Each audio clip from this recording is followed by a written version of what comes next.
డబ్బులు నాకడట్లేవా సరే కానీ బియ్యం పెడతావు డబ్బులు చేది నాకడట్లేవు. బయటికి వెళ్తాను డబ్బులు ఏమన్నా అద్రోపు కూడా నాకట్లేదు. నాన్న ఎందుకు అబద్ధం చెప్తాను అనిపిస్తుంది అన్న. డబ్బులు ఉంచుకోవాలి ఏమైనా ఎత్తున్నాడు రా, ఇది అబద్ధం నిజం కనిపెట్టారా? ఎలా కనబెడదాం? ఈ 500 మందే కదా నాన్న, ఈ టేబుల్ మీద 500 ఉంది నీదేనా అని అడుగుదాం.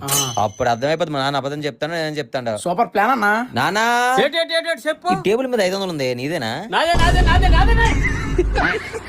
నాన్న నిజంగా అబద్ధాలు చెప్తుండ్రన్నా. ఆ అబద్ధాలు అంటే వీడు 500 తొప్పుకెళ్ళాడు రా.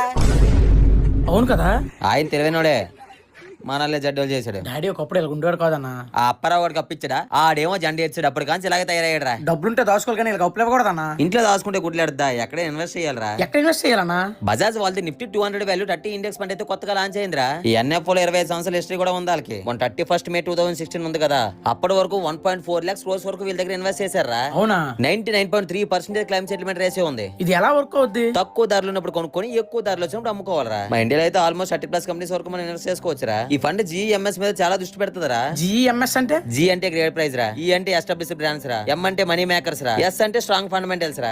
రిటర్న్స్ బాగుంటాయా? లాస్ట్ 5 years లో 27.8% రిటర్న్స్ వచ్చారా. లాస్ట్ 7 years లో 25.7% రిటర్న్స్ వచ్చారా. రిటర్న్స్ అదిరిపోతాయి. మరి ట్యాక్సెస్ గురించి? వీళ్ళ దగ్గర ఎన్నో ట్యాక్స్ బెనిఫిట్స్ ఉన్నాయరా బాబు.